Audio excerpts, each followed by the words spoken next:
What do you guys got for me?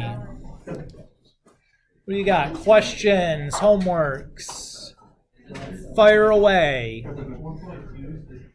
You can go any 3.9 to 4.3. You just tell me what section we're talking about. Fire away, big dogs.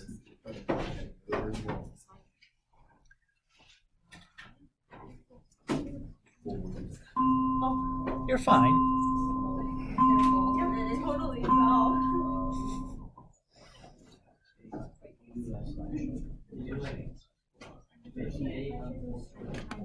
4.1, number 58.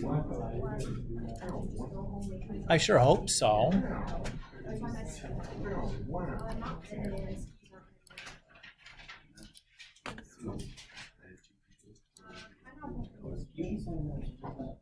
Oh, Mr. Kula. Yes, sir. I just noticed that 4.2 wasn't synced in that one though again. Tried to email that to you. Totally It always fine. does that for my one. I have no clue why. Yeah, it's all right. All right. So 58, the instructions say to find the absolute maximum, absolute minimum values of f on the given interval. So remember our test for absolute minimums and absolute maximums. We have to find the critical values as well as the endpoints of our interval, right? So start with the first derivative. What's the derivative of cotangent? Cosecant squared, is it negative though?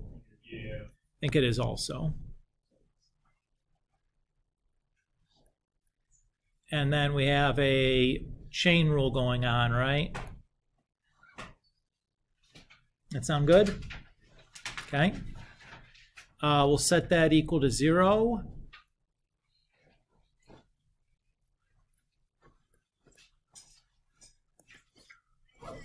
Now, before we get going here,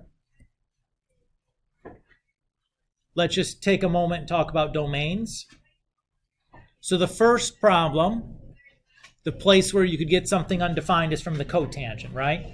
Cotangent is cosine over sine. Cosecant is 1 over sine. The denominator is sine, and both of them, they should have both the same domain, right? Sure. In F, the piece of F that would cause any holes in our domain would be from the cotangent part. Cotangent is cosine over sine. So where sine is 0 would cause a hole in the domain for F. If I look at F prime, cosecant is the only part that could cause a hole in the domain. Cosecant is 1 over sine. So that would cause a hole when sine is 0. Also, the same holes, so same domains. Cool with that? Okay. Don't actually need to figure out what the domain is. Just can acknowledge that they're going to be the same. So I just want to take a moment to do that before I start solving.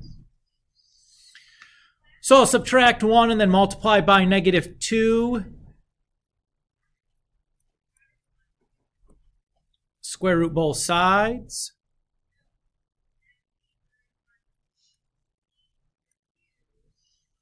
And then probably I would think about this as 1 over sine now. And then we'll do the reciprocal of both sides.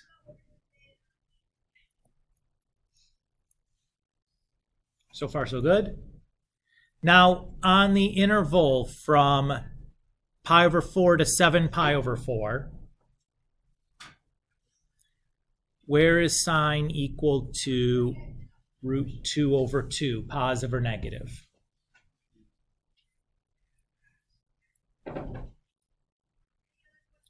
So pi over 4, 3 pi over 4, 5 pi over 4, and 7 pi over 4, right?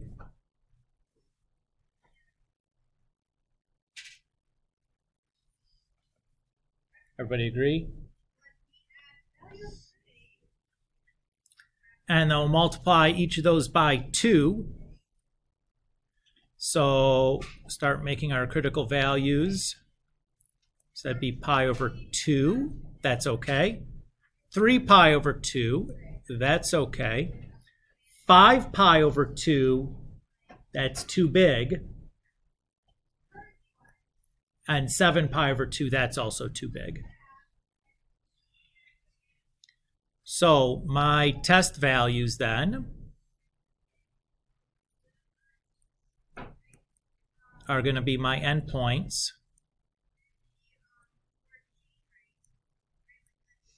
And then these guys here.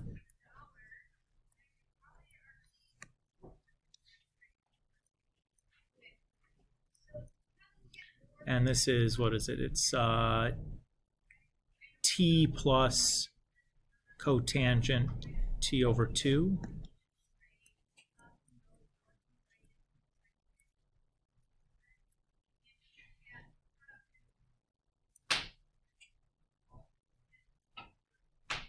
And I don't really, you could use like a half angle formula to do that, but like stab me in the eye, I don't want to do that. I'm typing that into my calculator. Is that okay with you? I would not expect you to pull a half angle formula to evaluate. Now, if it was pi over 4 instead of pi over 8, yeah, I'd expect you to be able to do that. But if it's not a unit circle angle, I don't expect you to do like a half angle or a sum of 2 angles or difference of 2 angles or something like that to like get it. Ugh. Forget about that trash. That's not, we have better things to do with our lives. Now this one we should be able to do. What's cotangent of pi over 4? It's 1, right? Because tangent of pi over 4 is 1, and it's just the reciprocal. Cosine of pi over 4 is root 2 over 2. Chanel. Wait, so what do you take this to memorize from the unit circle? Like the pi over 2, 3 pi over 2, like those basic? You should be able to do unit circle values. Like pi over 6, pi over 4, pi over 3. So for the test we need to memorize? I don't memorize anything, but like you should be able to do that. Whether it's for the test or for the AP exam, that's their expectation, is that you're able to do stuff like that.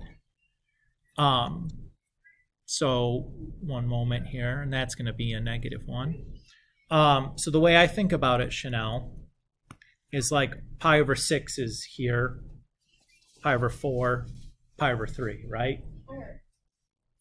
So here, the x is the long side, and that's the short side, the y. And I know that my 3 values that sine, cosine can have are those 3, right? So the long side, well, that must be the big number, and the short side, that must be the small one. And that's all I'm doing, is I'm just kind of like thinking about what the triangle looks like at that angle, and then just, if I have a short side, long side, or medium side, like that's 2 mediums, so they're both the middle one.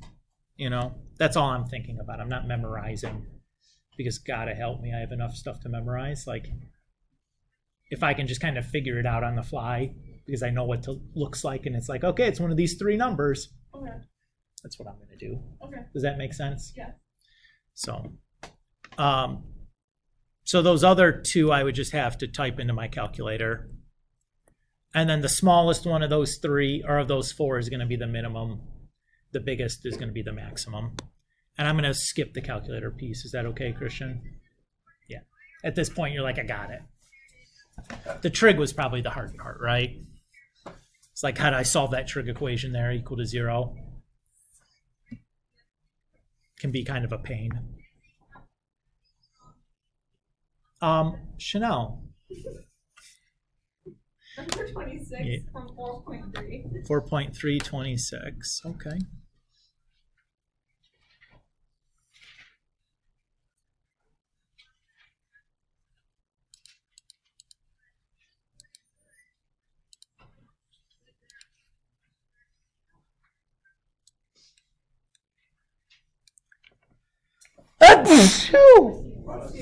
Oh my goodness, I'm so sorry. Especially for the people listening at home. That probably just scared the bejesus out of you, especially if you had headphones in. All right. So let's do this one.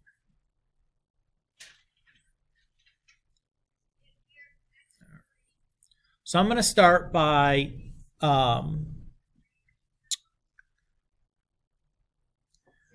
let's see.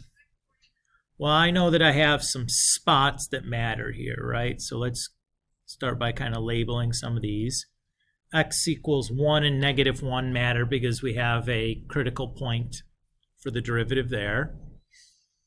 And then it says we are decreasing if we're less, or if the absolute value of x is between 1 and -1. Or I'm sorry, is less than 1. So means right in there from -1 to 1 is decreasing. And then we are increasing between 1 and 2. What does absolute value have to do with this? Like absolute value is less than 1. Like. Well, that means everything between -1 and +1, right? If the absolute value is less, absolute value of x is less than 1, that's everything in between -1 and +1. Okay. Like -1/2 is still, absolute value of that is less than 1. Oh. As is +1/2, right? Oh, got it. So it's just them like being whatever. Okay. And then we have so we're increasing in those sections between 1 and 2, or -1 and -2. And then we're equal to -1 if we're greater than 2. So do that. And then we are concave down between -2 and 0.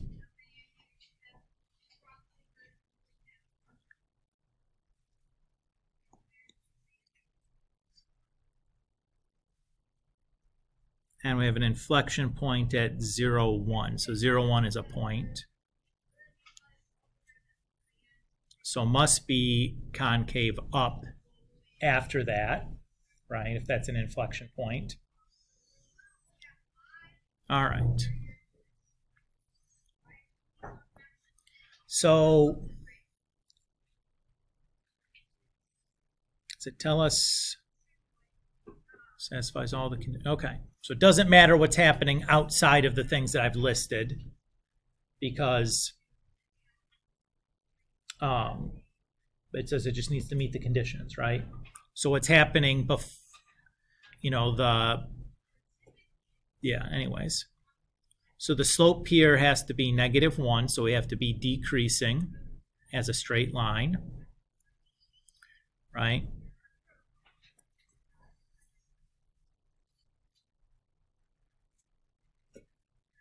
And at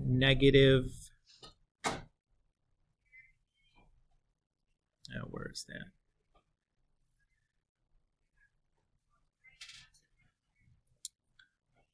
And then at -2, we switch to being increasing, but there's not equal to 0, so we have to have like either like an asymptote or an open circle or a sharp corner or something going on there that's going to cause the derivative not to exist at that point. How do you know that though? Because it doesn't list, we have only 2 places where the derivative is 0. Okay. So are you drawing the function or Yeah. the derivative? I'm drawing the function. Okay, so if it says like derivative like f prime of 1 is equal to 0, like what does that mean? Like Means it's a maximum or minimum or some, it's like this or like that, where the slope is 0. Okay. Right? Sorry about that. It's okay. So I'm going to do like a sharp corner here or something. We'll go here, and there's a place where and we'll go concave down to like here. Oops, it said this was the critical, or we gotta make it a little steeper or something up there. So there's that. There's my inflection point. So now we're changing to concave up. There's again, we're back at 0. Switch to increasing. And then here we have, need another sharp corner or something. So I think that'll do it. Does that feel okay? I think that you're really well served by like going and just kind of labeling what the graph is going to be doing on those parts of the x-axis before you start drawing. Okay. I think that makes life much, much easier. Okay. Then I Sure, go ahead. 39. Same section? Yeah. Okay.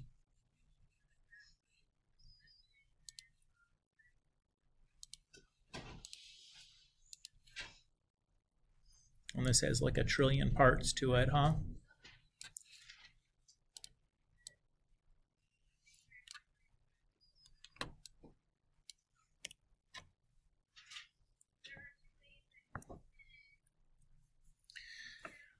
Okay.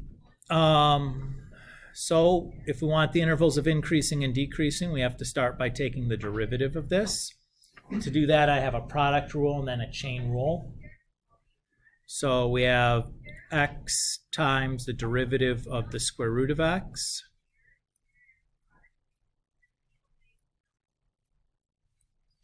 plus the derivative of x times square root of 6 minus x. Everybody okay with how I did that?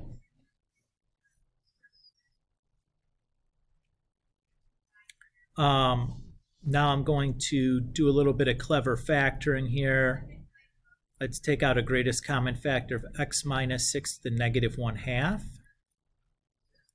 So that's going to give me a negative 1/2 x plus, and then what does this become when I factor a 6 minus x to the negative 1/2? Minus 3/2.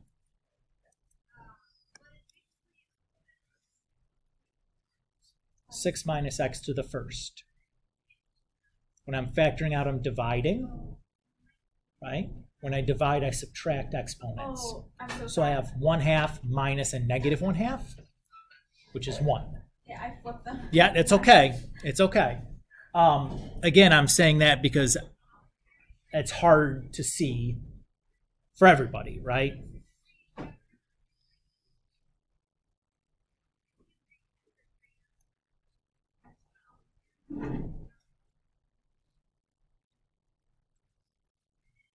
And I guess if I wanted to, I could factor like a negative 3 out of 2 out of there.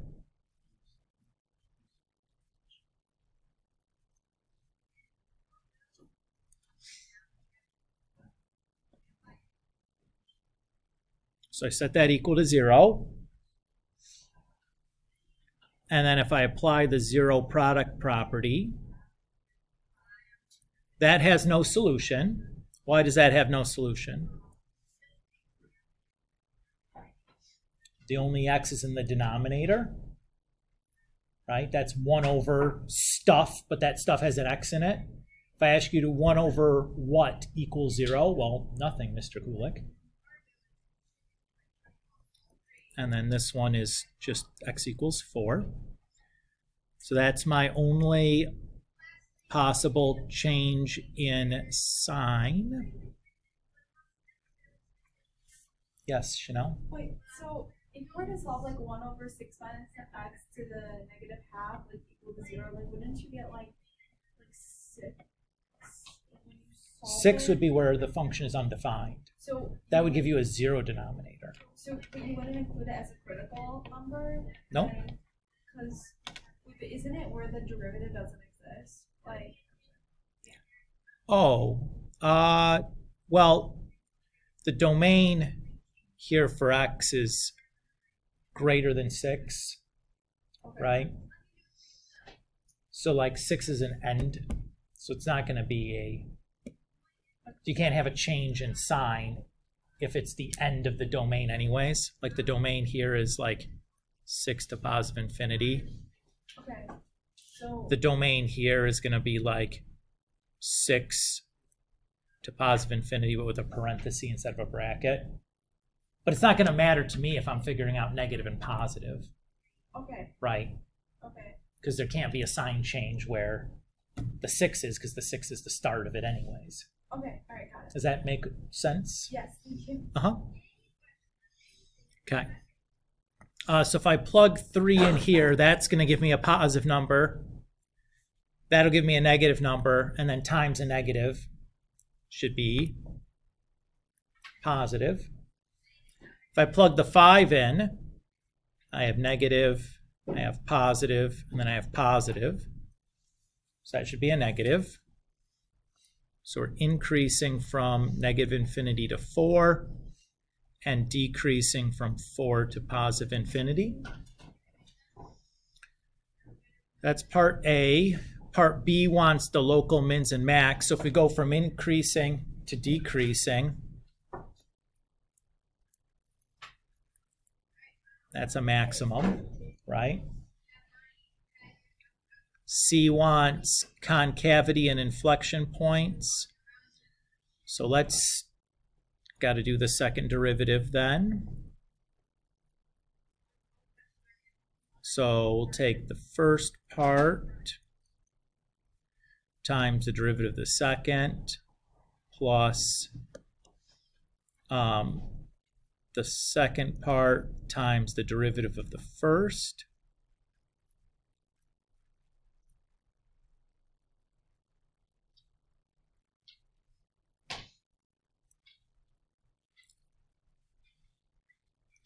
Let's see.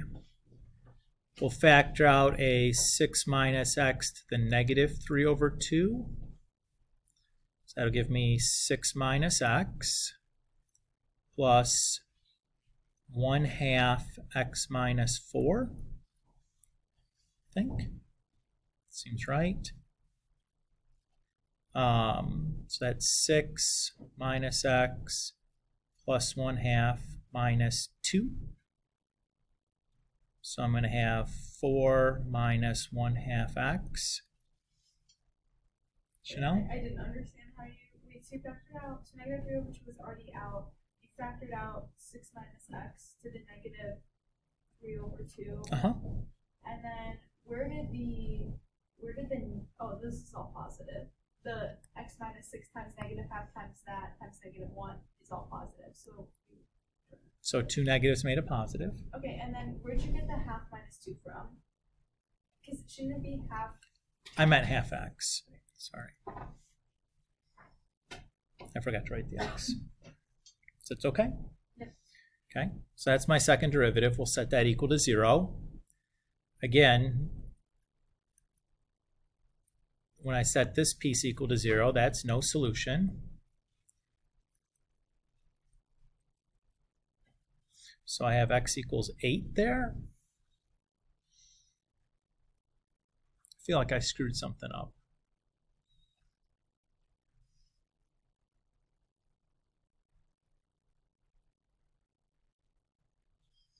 Why does it feel like I screwed something up? 6 minus 8 is undefined, right? What did I do? I feel like I must have dropped a sign or something somewhere.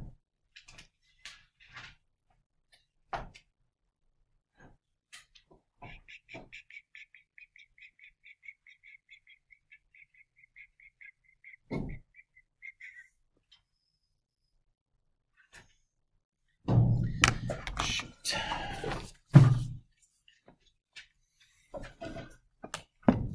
This is 39 and 4/3. Look it up.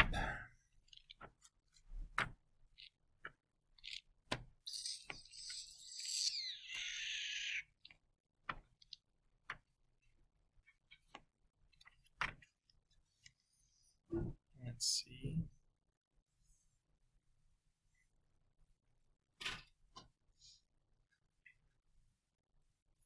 Oh, no, that's fine.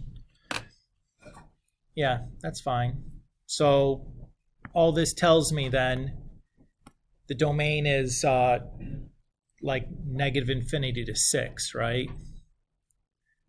I forgot I missed the negative sign there, right? So it should be like that. Okay. So I'm just going to pick something from there. So like say 0.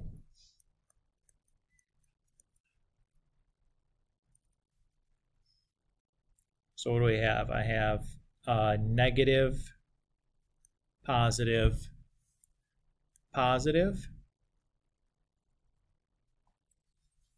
right? So I didn't understand what you did. So you dropped the 8 and you. No, what I found, 8 is not in the domain. Okay, so neither of them, if you solve for x, are in the domain. Correct. So you just. So all I'm going to do is pick some value from the domain because they all have to be the same sign then. Okay, got it.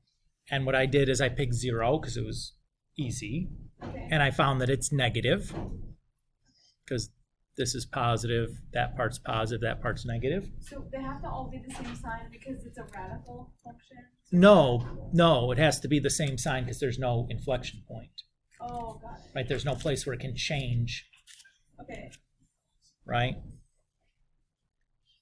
So we know that f double prime of x is less than 0 for all x on that interval. So we are concave down on that interval with no inflection points. How do you know there's no inflection point for this one? An inflection point can be only where they change in concavity. Okay, but because we have. But because the second derivative never equals 0, there's no opportunity to change in concavity Oh, yeah, because that was no solution. because there was no solution inside of the domain. Oh, got it. So if I look at this thing is going to be, if we try to draw this now, it's concave down the whole way. At 4, we change from increasing to decreasing. And then at 6, it ends. So it's just going to be like something like that. Got it. Okay. Thank you. Yep. Does that feel okay? Ish. Yeah. You know, some of these are a lot. The hardest part is keeping track of like which am I working with, the function, the first derivative or second derivative, and then what am I trying to, what can that tell me about f, right? If I set f equal to 0, that gives me the x-intercepts. If I set the derivative equal to 0, that gives you your candidates for local mins and maxes. If I set the second derivative equal to 0, that gives you your candidates for inflection points, changes from concavity, from increasing to decreasing. Chanel? I just had a general question. When you're looking at the derivative of a function, how can you tell like where it's concave? Like Where the derivative is concaved? if you're checking concavity of a function, how can you tell like where it's concave based on the derivative of the function? I can look at whether it's increasing or decreasing. Okay. So where the derivative is increasing means the second derivative is going to be positive. Oh, okay. Where the derivative is decreasing is where the second derivative would be negative. Okay. And that'll tell me the concavity as a result. Thank you. Sure. Probably have time for one or two more before we start 4-4. Does anybody else have some that we want to talk about? Happy to do some more.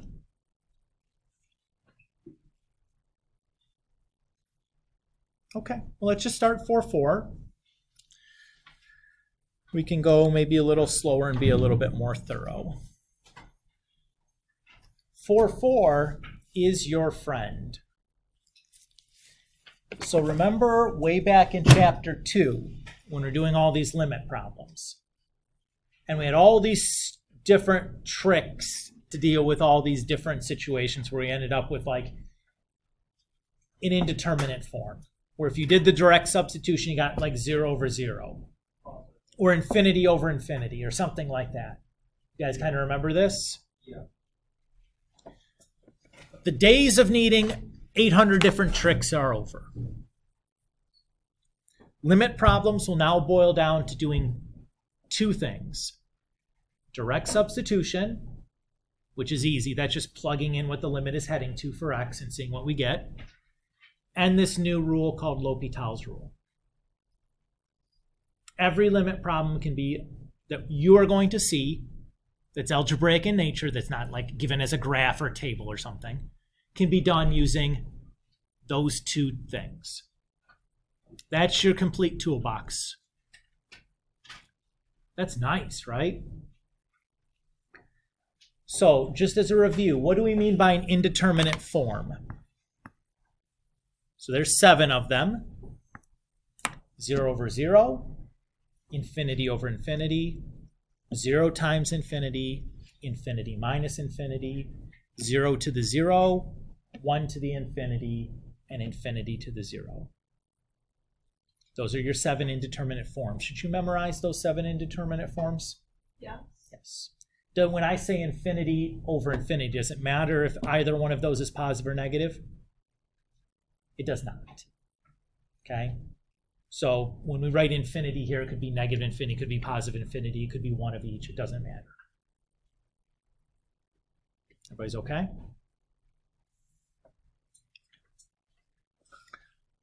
So if we have a limit where when we do the direct substitution, you get the indeterminate form 0 over 0 or infinity over infinity, we can apply what's called L'Hopital's rule. What L'Hopital's rule says is in this instance where we have an indeterminate form, the limit of f of x over g of x is equal to the limit of f prime of x over g prime of x. So we just take the derivative of the top and the derivative of the bottom and try direct substitution again. If it works and we don't get an indeterminate form, we're done. If it doesn't work, maybe we can try doing some algebra, or we can do it again. Just apply the L'Hopital again. And sometimes you might have to do it 2, 3, 4, 5 times. But in those cases, it's typically the derivative is getting easier each time through. But we're going to go ahead and look at some examples now of doing this process. This is the entirety of the conceptual piece of this section, is just this L'Hopital's rule, which is just a way to get around having to do like tricky algebra things to evaluate these limits who are indeterminate. We now have just one tool for that, L'Hopital's rule. All right, so let's look at a couple of situations. Limit as x approaches 1 of the natural log of x over x minus 1. First step is we try a direct substitution. So when I plug 1 in for x, I get natural log of 1 over 1 minus 1. Everybody's okay with that? What's the natural log of 1? 0. 1 minus 1? 0. That's the indeterminate form that we're looking for. What that tells us is we can apply L'Hopital's rule in this case. The standard notation that you use when you're doing that is you write LH over your equal sign to indicate to the reader that you're doing L'Hopital's rule.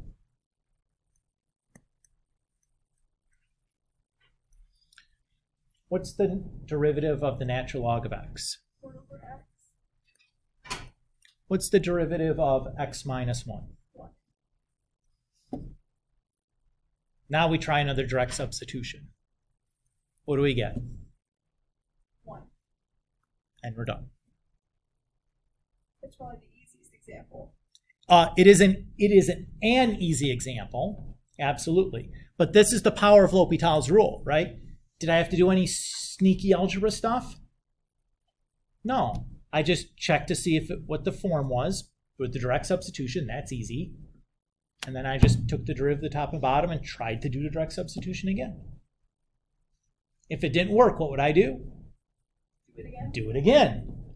And as long as things aren't getting worse, I will eventually get, might have to do it 2, 3, 4 times, but I'll get an answer. All right, let's look at the next example I have. How do we start? A direct substitution, right? What do we get when we do that? Okay, which is just infinity over infinity. Everybody's good with that? That's what we want. So L'Hopital's rule, the derivative of the top is? Derivative of the bottom is? 2x. Okay. Try direct substitution again. What do we get? Infinity over infinity. What should we do? Again. L'Hopital again.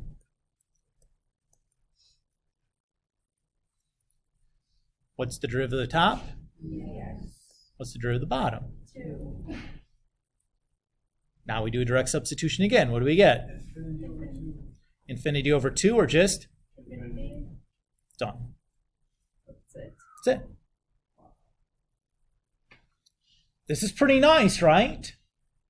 Mr. Kulik, on the test or on an AP exam or on a semester exam, can I do this for any limit problem? Yes. Do you have to use the methods that we did in Chapter 2 to do a limit anymore? No. This can be now your ultimate weapon. I can just do this. If it's not direct substitution, I can just do this. Shall? May I go to that? Of course. Let's do another one. This is a good example. So again, we want to start with, okay, what do I get when I plug in the infinity?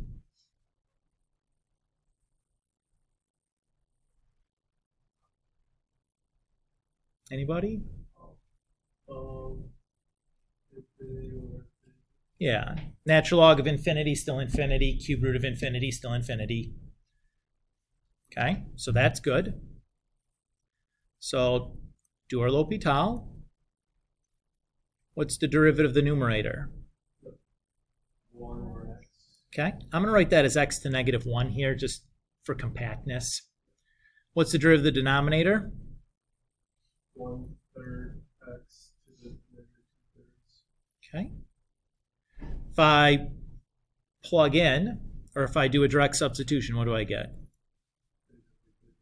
Not infinity over infinity, because I have 1 over infinity, which is 0 on top, right? And then I have 1 over 3 times the cube root of infinity squared, which is just 0 there. So it's still a 0 over 0. Okay? So it's tempting to say, do L'Hopital again, right? But look at what we have algebraically.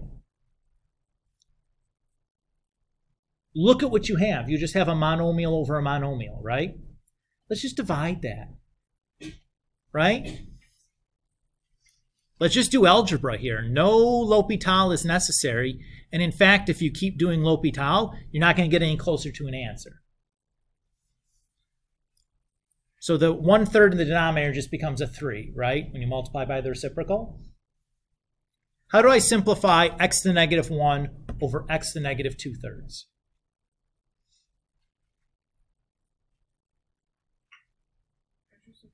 Subtract the exponents. Very good. What do I get when I subtract those exponents? About just negative 1/3. Negative 1 minus a negative 2/3 is negative 1/3, right?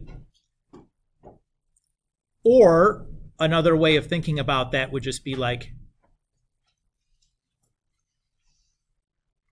that, right? Now if I do a direct substitution, what do I get? 3 infinity, which is just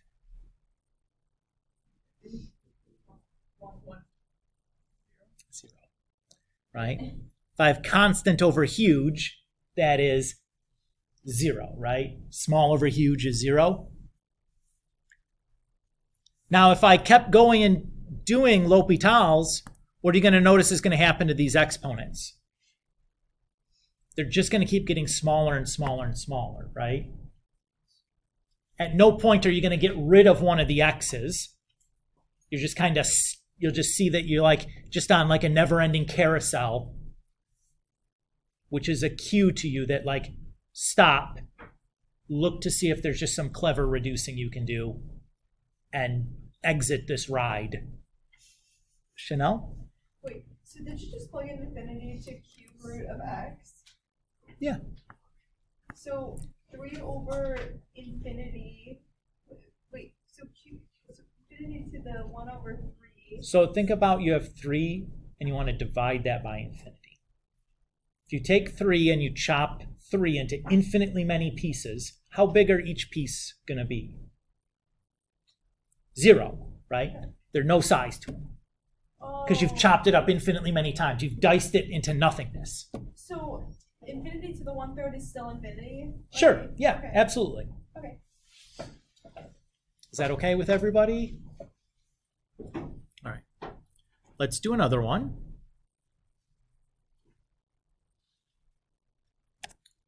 Okay, what do we do to start? Okay, what's tan of 0? Should know this. What's the graph of tangent look like? Looks like that, right? With the asymptotes. It's 0? It is 0. Right, that's my direct substitution. Everybody's okay? Okay, so what should we do? L'Hopital's rule. We go to the hospital. Ha ha ha. Derivative tangent is secant squared. Again, you need to have those memorized, not just for this test, but like just memorized to where like your children will know the answers to these things. So you know it in your bones. If we do this again, if I plug 0 in, what's secant of 0? Should be the same as cosine of 0, right? Cosine of 0 is 1. 1. Yeah.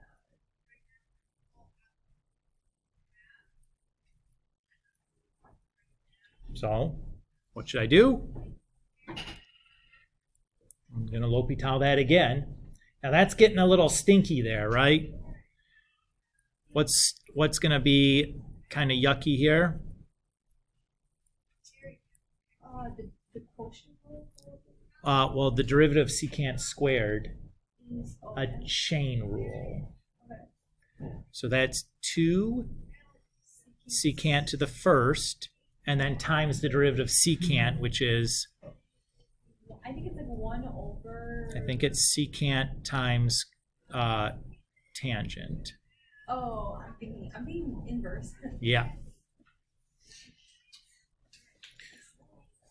Or just really 2 secant squared x tan x.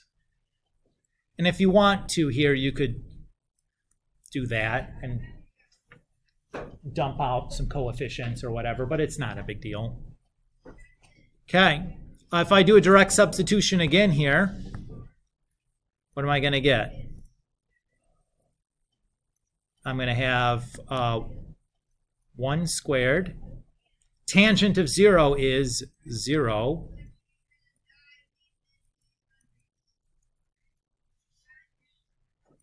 So, L'Hopital again. Here's the good news, though.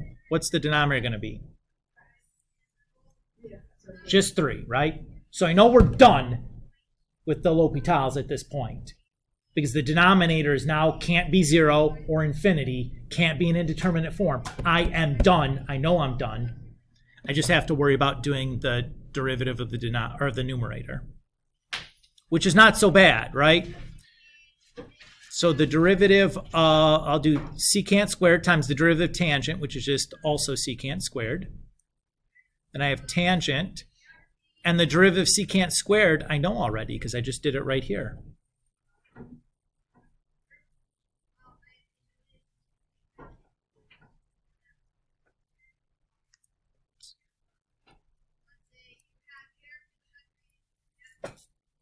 Okay, do some direct substitution.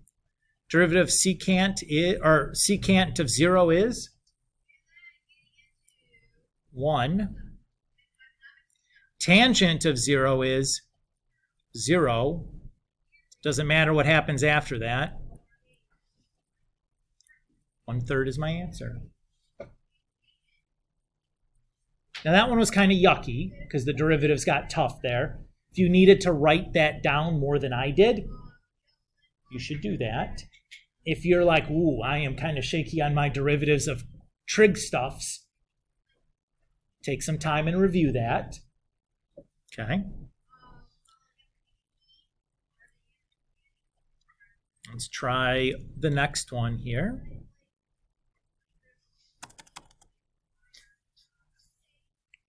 So when I do a direct substitution, what do I have?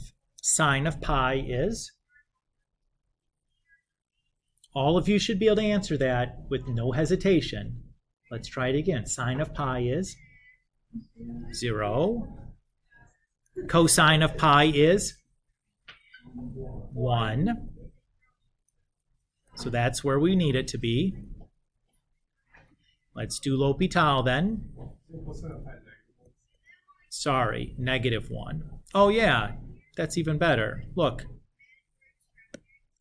What happened here? Is it -1? Yeah. We're done. We didn't even need to do a L'Hopital on that one.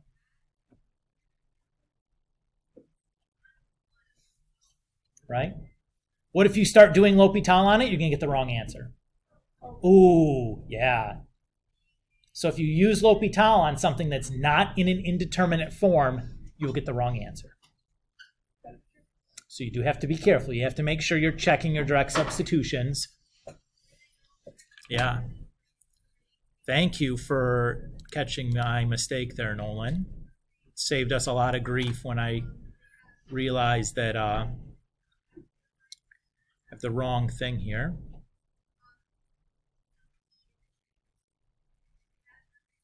Okay.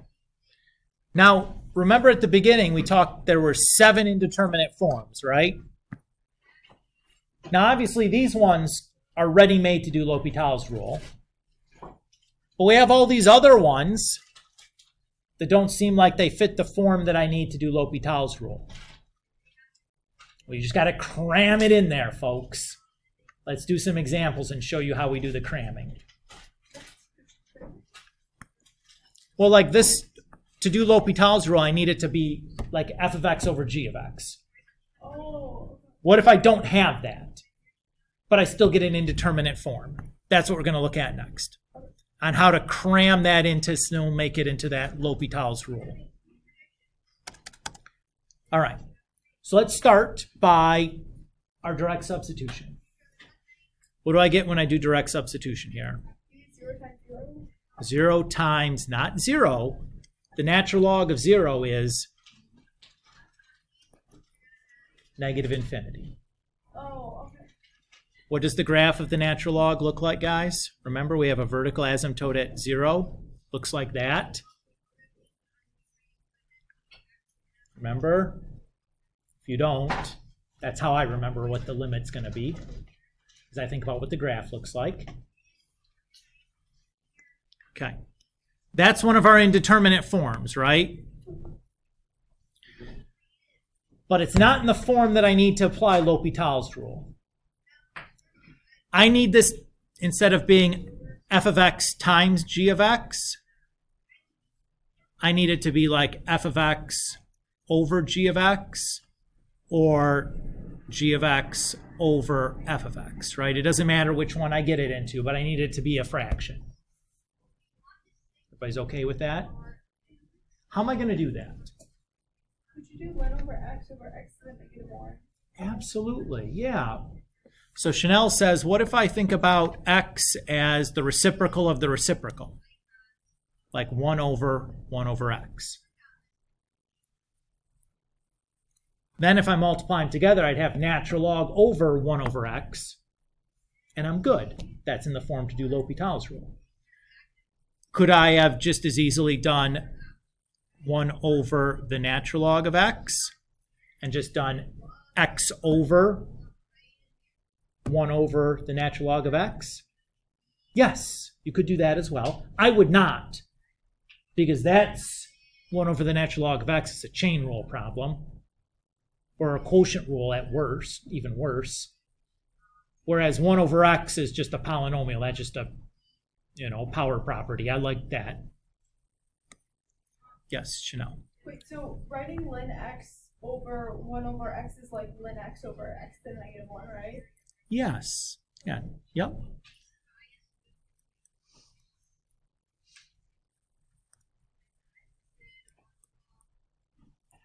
And as Chanel has suggested, instead of writing it as over 1 over x, let's write it as x to the negative 1. Does everybody feel okay with this sneaky trick we pulled here? So to make sure, let's do a direct substitution, make sure we're in the form to use L'Hopital's rule, because we don't want to use L'Hopital's when we shouldn't be. Very bad. So we know that that is infinity, and that is also infinity. It's positive infinity, but it doesn't matter. We have infinity over infinity, right? 1 over 0 is infinity. Natural log of 0 is negative infinity. So we're good. So, yes. Oh, sorry. Wait, infinity to the negative 1, is that the... Nope, it's not infinity to negative 1. It's 0 to the negative 1. Yeah, careful there, right? Easy thing to get turned around because there's so many like, what am I plugging into what? What's up, Katie? The natural log of 0 is negative infinity, yes. Well, the limit as x approaches 0 from the right of the natural log of x is infinity. But yes, that's how we got the negative infinity there. No, let's write it this way. So derivative of natural log, x to the negative 1. It's okay that I write it that way instead of 1 over x.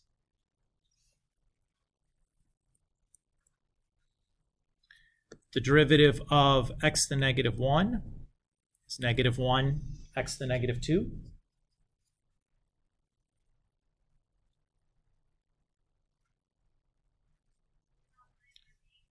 If we simplify that fraction, notice I just have 2 monomials there. What do I get?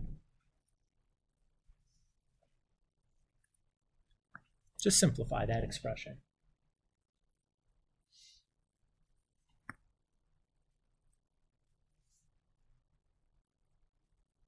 Negative x to the first. You guys took too long. What's going on? I know, it's like Mr. Kulik. I've been at home eating turkey for a week. Give me a little bit of a break here. You should have been eating pumpkin pie, because at least there's pies, you know.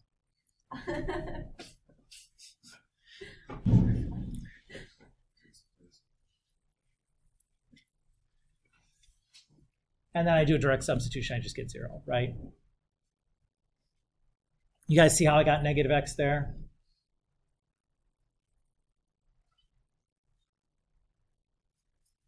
Okay. If you didn't, you should say something, but if you're good, you're good. Okay. Well, so if I have like one of these multiplication situations, it's easy. I'm just going to write one of the 2 factors as the reciprocal of the reciprocal and just L'Hopital, right? That's pretty easy. What if we have a situation where we have 2 things being subtracted? Let's do a direct substitution. Let's see what we get. What is secant of pi over 2? I have no idea.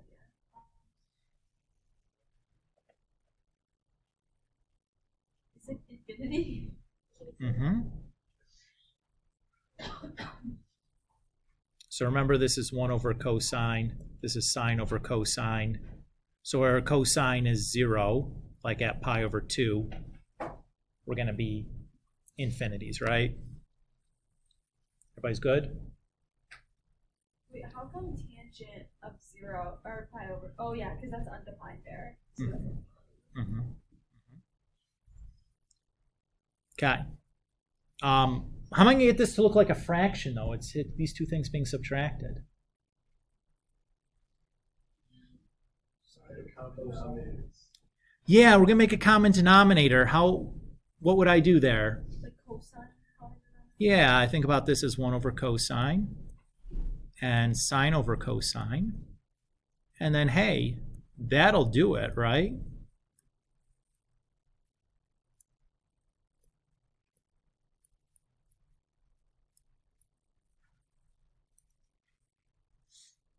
And note that that's going to be 0 over 0 now.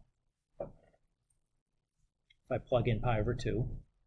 So we are in, I'm just pointing out to you that before I L'Hopital this, I checked it to make sure it still was in the right form. What would happen if you start off with something that was L'Hopital, you did some algebra, and you got something that's not L'Hopital anymore? You made an algebra mistake. That's what happened. If it was indeterminate before and you did some algebra to it, it should still be indeterminate afterwards. You should be able to get like a 5 out of it. Okay. All right. Let's see here. What's the derivative of 1 minus sine x? Too long, guys. That's negative cosine x. What's the derivative of cosine x? Nope. Negative sine x. Maybe cotangent. Well, I would just try direct substituting at this point. What's cosine of pi over 2? And sine of pi over 2? So I'm done. Is that okay? So if you have the subtraction of two things, you need to make a common denominator, turn into some kind of a fraction, and then you should be able to get a L'Hopital out of that fraction.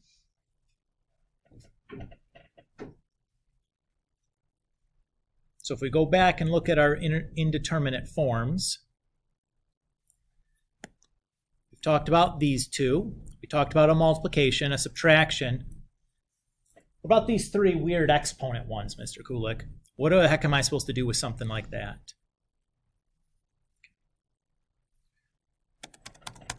Let's do these last two examples. So if I do a direct substitution,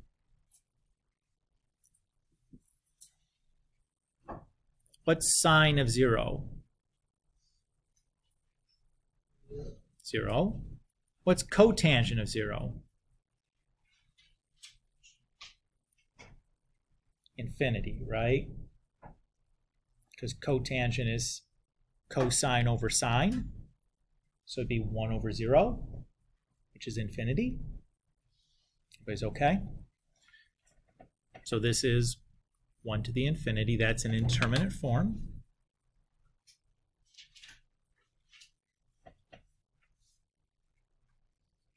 So what am I going to do here? Well, this is the way that I'm going to kind of cram this into looking like a L'Hopital problem.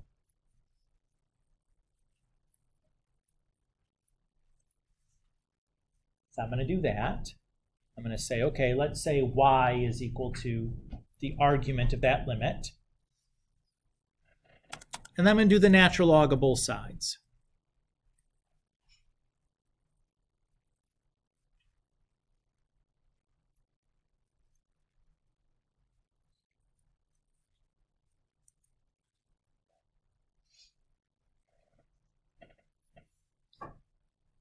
So if I use my property of logarithms, the exponent can become a coefficient.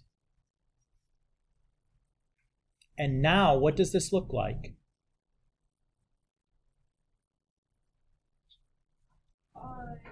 Like 0 times infinity, right?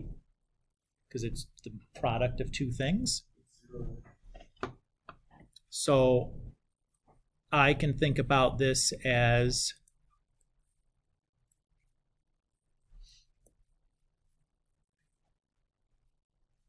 that. Rather than think of cotangent as cosine over sine, I'm going to think about it as 1 over tangent, because then I don't have a product rule and a quotient, like a product rule in the top. I can just have like that and that.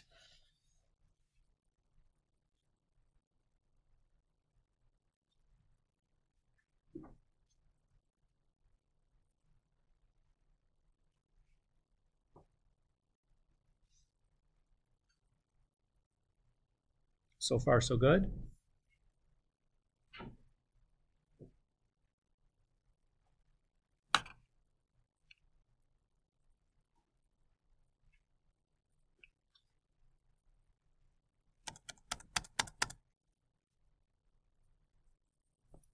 So if I then do e to both sides,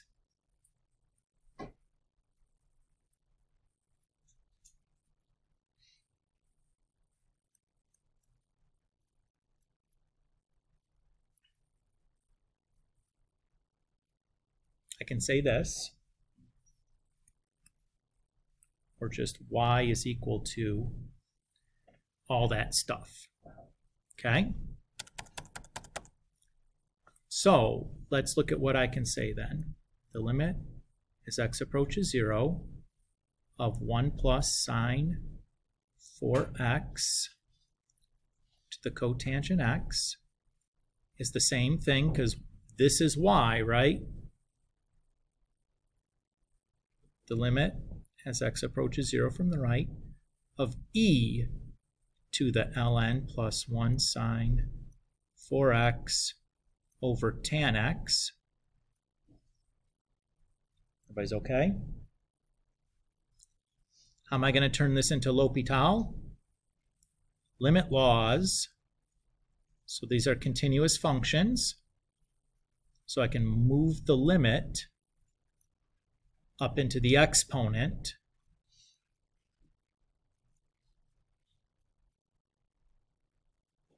And that's where I can do my L'Hopital. Woo! Mr. Kulik, this is getting complicated. I know, guys, I know. Mr. Bullock, that's scary. Good. That means you're listening.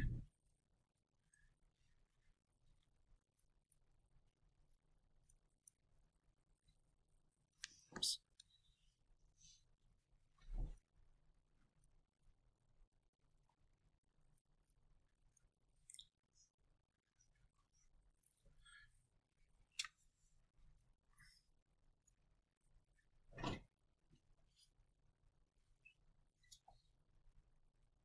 Is everybody okay?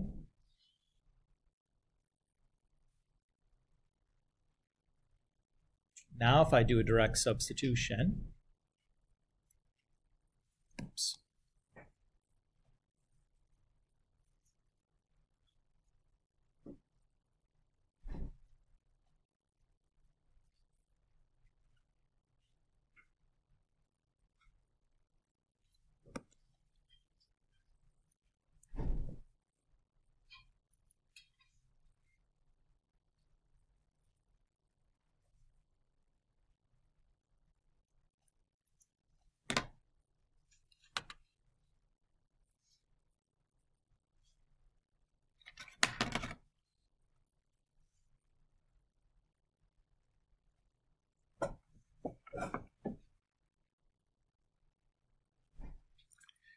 Yikes, Mr. Kulik. Yikes. These are the worst ones. Here's the good news, though. Every single one of these, we do the same trick. Okay. So let's really look at what we did here. We took the natural log of this, right? And we put it to the e to the natural log of that. Was basically all I had to do, right?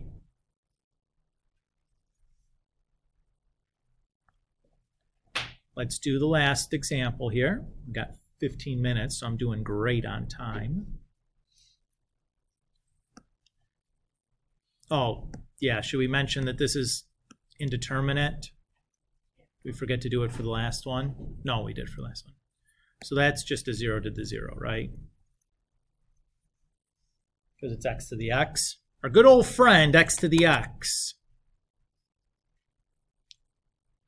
So, let's use a different color. To our hypothetical, y equals x to the x. So the natural log of y is x ln x. So y is going to equal e to the x ln x. Everybody's okay so far? Does x ln x look familiar? Yeah. Yeah, we did that example already, right?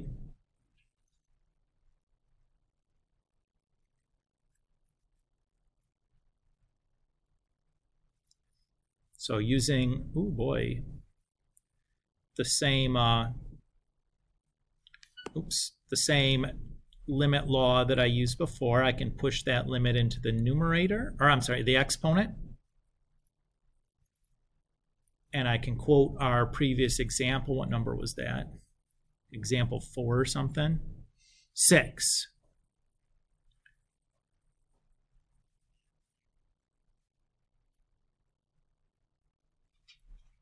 So that's where I'm using L'Hopital's, is the same way I did in example 6. But in example 6, I just got that that was 0. So I end up with 1. Once you've seen the pattern a couple of times, it's like, okay, not a big deal. Just do natural log and da-da-da-da-da-da. It's like it's not that big of a deal.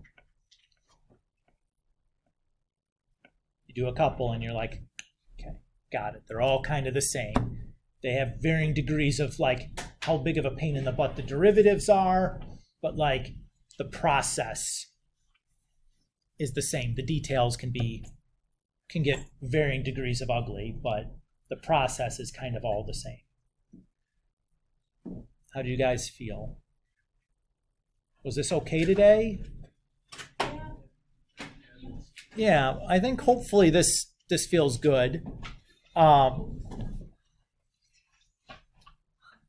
nice part about this is, again, this is a rule that works universally.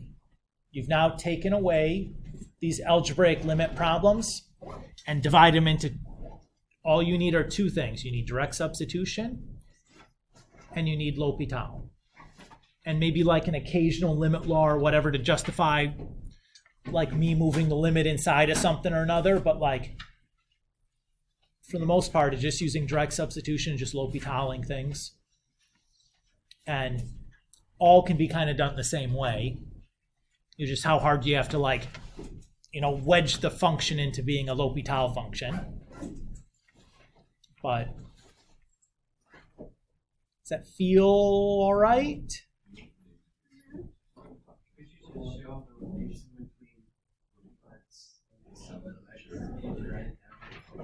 The relation between e to the... Yeah, they're inverses. So like e to the ln x is equal to x, and ln of e to the x is equal to x. The way that I think about it, Christian, is like log base e cancels exponent base e, or exponent base e cancels like log base e.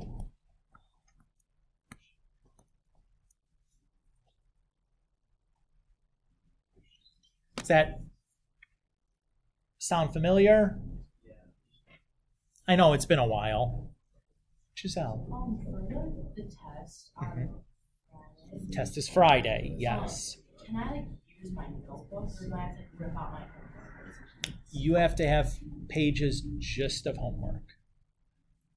So if you need, so like, again, if you have your homework like mixed in with notes, Yeah, that's fine. you can take a picture and crop the note parts out and print the picture, right? Like, that's fine. I'm not gonna like, you must recopy it, like do something that's relatively easy, like, Yeah. like just take a picture and then like screen cap the homework part. And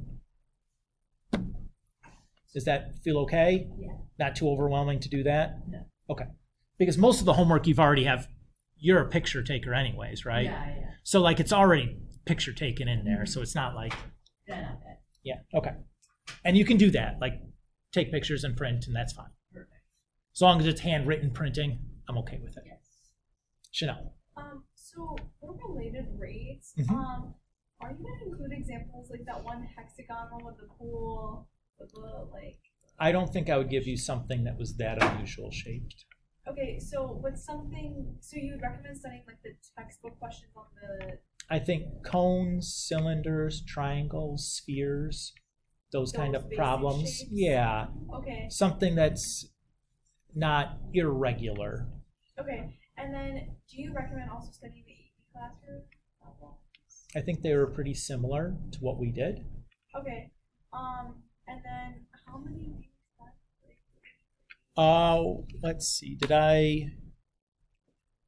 Let me look here. Oh, related rates. Yeah. You might see one multiple choice question about it and like one free response question about it. Okay, fair. Let me look here. What did I do here? Did I do this? We didn't do anything yet. Let's write this in here. Let's see.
So that's kind of the breakdown.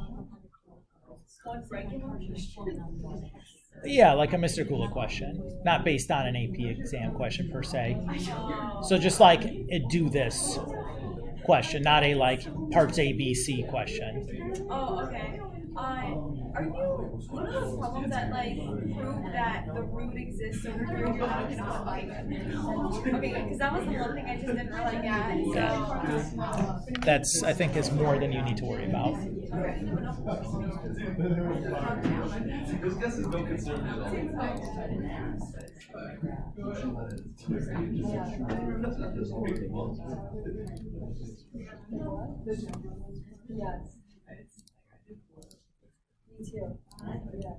So let's talk about this a little bit here.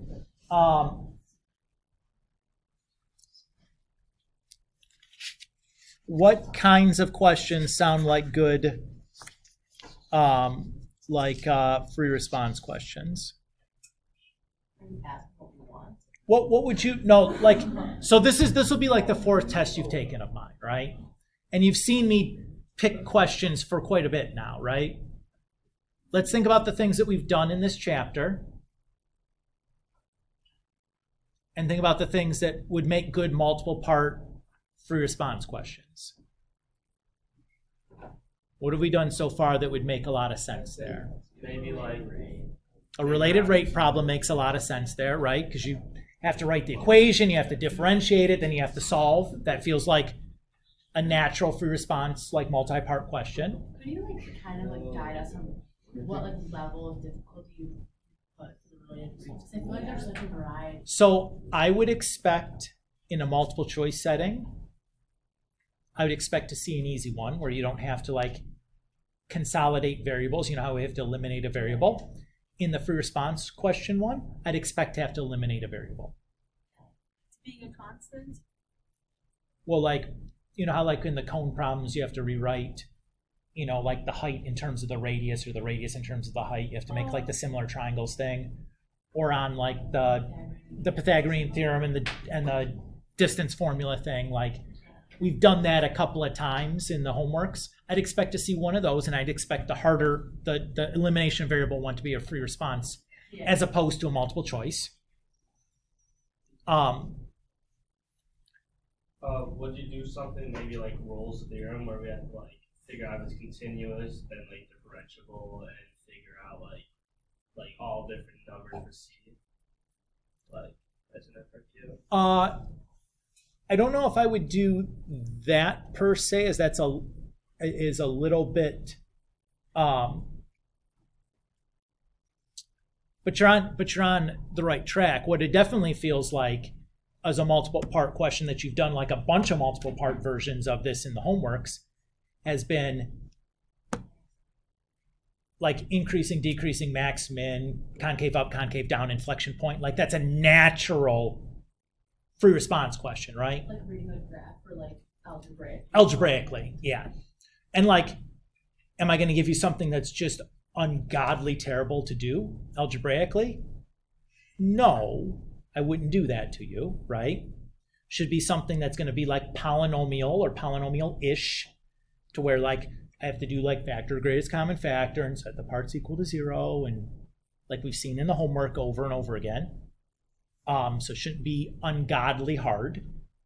Yes, of course. I would expect in the free response to see like one that's maybe more of a conceptual based question where like instead of giving you something that's neat, maybe seeing a piecewise function and asking you to do the same thing on. What? Maybe do any of those? Like an example that we can like refer back to. Yeah, let's look here real quick. I think I asked you about one this morning. I think you did too. But the AP loves piecewise, and I like them too.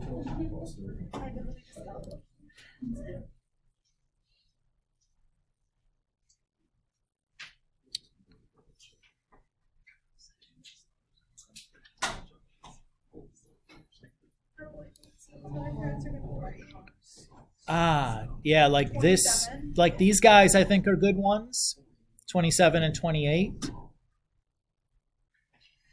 So like those are good ones, I think. If you're talking about like max min stuff, increasing, decreasing, but now you have a piecewise. Good afternoon, Notre Dame. Please go ahead and stop where you are and put yourself in the presence of the Lord for afternoon prayer. Let's go ahead and reflect. Were there times today that I was really confident and believed in myself?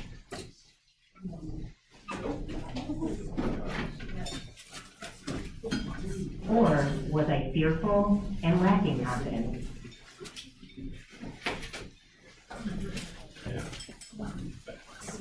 Lord, help me to remember that you have a plan for my life and to go forth with trust that I have a purpose. Please help me to let go of all fear and to move forward with confidence in who I am and what I am capable of doing. In the name of the Father, and of the Son, and of the Holy Spirit, amen. Have a blessed day, Notre Dame, and teachers, you may dismiss at the bell. Bye, Mr. Blue. Bye. Thank you. You're welcome. The test was 4.3, right? 4.4. It's number one. What we learned today? Yes. For Friday. The test is Wednesday. No. Oh, it's Friday? Friday. This Friday? Yes. Okay, I'm gonna be on cards. Catch it when we get back. Back? I First study hall. don't see how you could do it before then. Send me an email, let me know, and I'll make sure it's there. Very first time. I'll see you. Thank you. You're welcome. Dude, that was a walkout thing. Dude, it's gonna take